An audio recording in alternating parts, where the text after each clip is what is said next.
Another night of protests in Tel Aviv as hundreds call for new elections and the ouster of Israeli Prime Minister Benjamin Netanyahu. I want for elections to be held not in a year or two, but right now, as soon as possible. I want all the hostages back because I can see the government does not want them back. Protesters say Netanyahu's government isn't doing enough to bring home the hostages, despite him recently having said Israel will increase both political and military pressure on Hamas.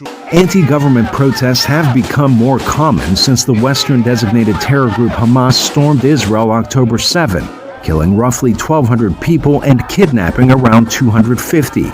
About 130 remain in captivity. Hamas's military wing released a video over the weekend that appears to show hostages Keith Siegel and Omri Moran sending messages to their families as the Jewish holiday Passover draws to a close at the end of April. The Reuters news agency was not able to independently verify when or where the video was taken. Since the Hamas invasion, Israel's air and ground offensives have killed more than 34,000 Palestinians, according to the Hamas-run Gaza Health Ministry.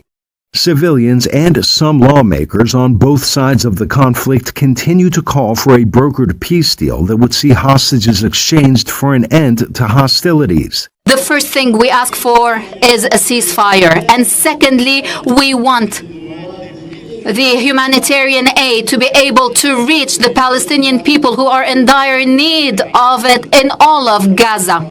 Abbas added that Palestinians would accept no human displacements from Gaza or the West Bank to locations outside of Palestinian territories.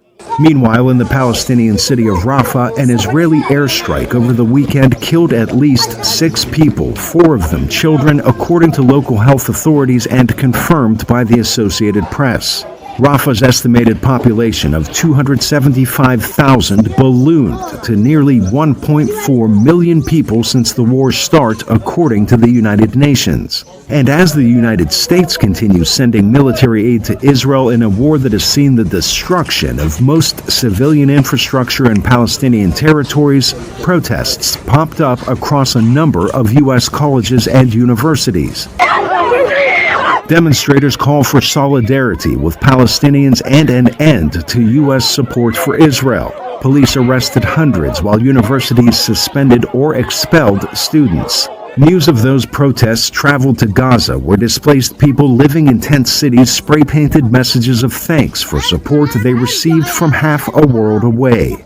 A recent foreign spending package out of Washington would see more than $9 billion in humanitarian aid for Gaza. An Egyptian delegation recently met with Israeli leaders to help broker a peace deal.